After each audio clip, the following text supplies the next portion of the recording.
আমি বেঁচে থাকতে কোনো দিন সুজন এ বাড়িতে ঘর জামাই হয়ে থাকবে না। আপনি কিন্তু সুজনের উন্নতিতে বাধা দিচ্ছেন শিবশঙ্কর বাবু।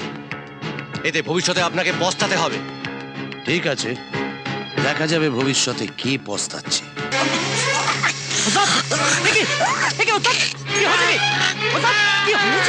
হাতে বেশি কিছু টিস্যু নষ্ট হয়ে যাওয়ায় ওই হাতে আর উনি কোনোদিন স্বাভাবিক কাজকর্ম করতে পারবেন না। দেখুন শিবশঙ্কর বাবু, আপনি একজন খুব ট্যালেন্টেড লোক। সুযোগ পেলে আপনি খুব বড় মাপের একজন ইঞ্জিনিয়ার হতে পারতেন। সবই আমার ভাগ্য। ছোট থেকে অভাবের সংসারে মানুষ হয়েছি, তারপর তাড়াতাড়ি সংসারই হয়েছি। দেখতে দেখতে বছরগুলো কেটে গেল কোথা দিয়ে টেরও পেলাম না। হ্যাঁ, এত সবের মধ্যেও আপনি দুটো হীরের টুকরো ছেলে তৈরি করেছেন। সুজন আমার ভাবি জামাই, ওর মতো ট্যালেন্টেড ছেলে খুব কমই আছে। আমার খুব ইচ্ছে ওকে মনের মতো করে তৈরি করি। তার মানে আপনি ঠিক কি বলতে চাইছেন? দেখুন, গার্গী আমার একমাত্র সন্তান।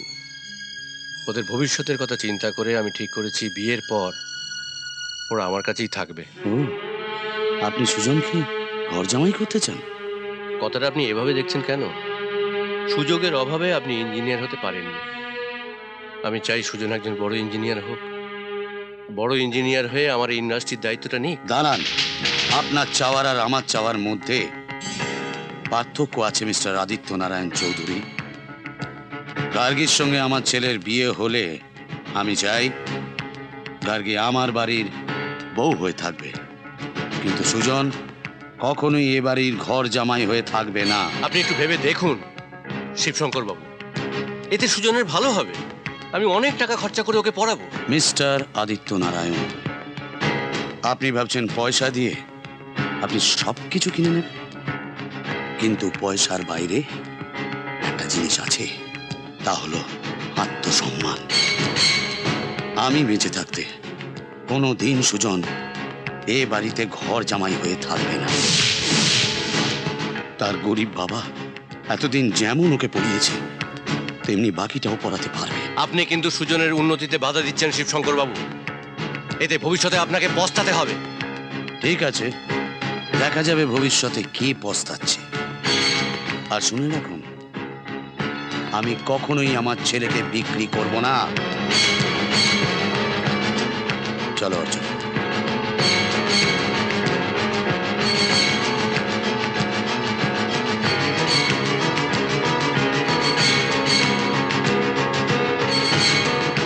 ড্যাডি,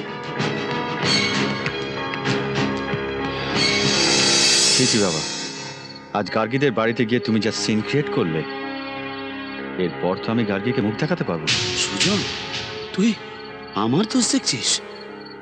আর আমরা গরিব বলে উনি যে আমাদের অপমান করলেন সেটা তো বলছিস না? বাবা, উনি তো ভালো কথাই বলেছেন। তোমার ছেলের যাতে ভালো হয় সেই কথাই তো উনি বলছিলেন। হ্যাঁ, ঠিকই তো। বাবা গরিব বলে তার কাছ থেকে তার ছেলেকে কিনে নিয়ে সাহায্য করতে চাইছিলেন না? তোর বাবা তো ঠিকই বলেছে সুজন, তোরই তো ওখানে প্রতিবাদ করা উচিত ছিল। মানছি, কিন্তু তুমি তো জানো মা, MBA পড়ার স্বপ্ন আমার কতদিনের। সে কথা ভেবেই আমি চুপ করেছিলাম। আমি তোকে MBA পড়াবই সুজন, কিন্তু তুই আমাদের ছেড়ে যাস না। তোমার কি মাথা খারাপ হয়ে গেল বাবা? তুমি জানো MBA পড়তে কত খরচ? যত খরচই হোক, তোর এই গরিব বাবা তোর স্বপ্ন পূরণের জন্য চেষ্টার কোনো ত্রুটি রাখবে না। রাত দিন পরিশ্রম করব আমি। উনি যে ভবিষ্যৎ গড়ে দেবার লোভ দেখাচ্ছিলেন তোকে, সেই ভবিষ্যৎ আমি তোকে গড়ে দেব। বাবা, আর একবার তুমি ভেবে দেখো। কোনো কিছুর বিনিময়ে আমরা তোকে হারাতে পারবো না বাবা, তুই ভাবিস না। তোর বাবা তোকে MBA পড়াবে। শোন, যতদিন আমার এই হাত আছে কেউ আমাকে রুখতে পারবে না। এ তুই দেখে নিস, এ তুই দেখে নিস।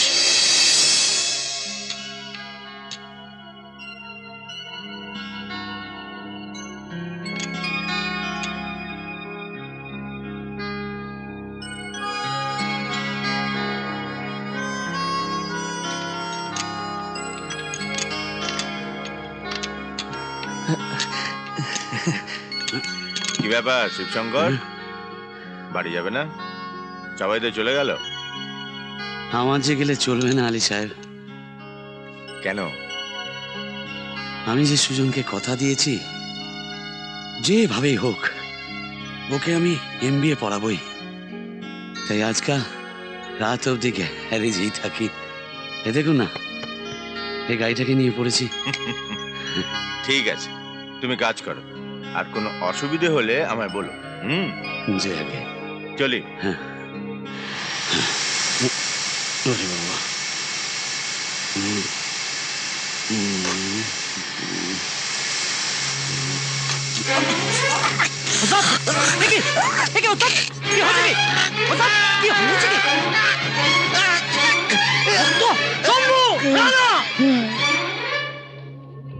অর্চনা, এই তো অর্চনা।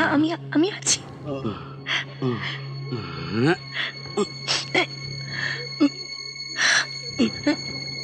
ডাক্তার, ডাক্তার, ডাক্তার, আমার হাতে কি হয়েছে? আমি আমি হাত নড়াতে পারছি না কেন? আই এম সরি, ওই হাতে আপনি আর কোনো কাজ করতে পারবেন না, হাতটা অচল হয়ে গেছে। কেন? এ কি বলছেন ডাক্তার? না না, এ হতে পারে না। শান্ত বাবু, এই অবস্থা বেশি নড়াচড়া করো না। ডাক্তারবাবু, বাবার হাত কি আর কোনো দিনই? না, হাতে বেশ কিছু টিস্যু নষ্ট হয়ে যাওয়ায় ওই হাতে আর উনি কোনোদিন স্বাভাবিক কাজকর্ম করতে পারবেন না। আমার সব স্বপ্ন ভেঙে চুরমার হয়ে গেল। তুমি এত ভেঙে পড়ছো কেন? দেখো, একটা ব্যবস্থা ঠিক হয়ে যাবে। এখন সুজনের এমবিএ পড়াটার কি হবে?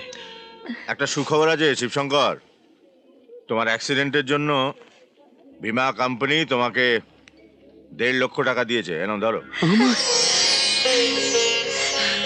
আমি জানতাম ভগবান আছেন, তিনি একটা ব্যবস্থা ঠিক করবেন। হ্যাঁ ভগবান, তুমি আছো, তুমি অন্ধ নও।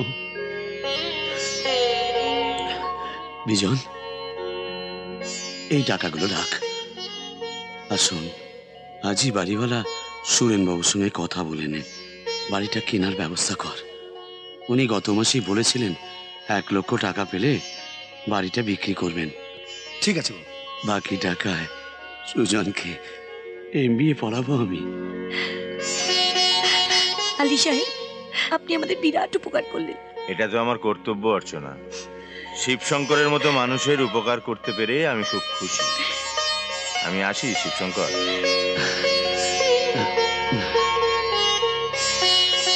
শোন বিজন, বাড়িটা আমার নামে নয়, তোর মায়ের নামে রেজিস্ট্রি করবি। তোর মাকে তো কোনোদিন কিছু দিতে পারিনি। সে পরে হবে, তুমি এখন খেয়ে নাও তো। এমন আরো অনেক ভিডিও দেখতে এই চ্যানেলটি সাবস্ক্রাইব করে নিন এবং পাশের বেল আইকনটি প্রেস করে দিন।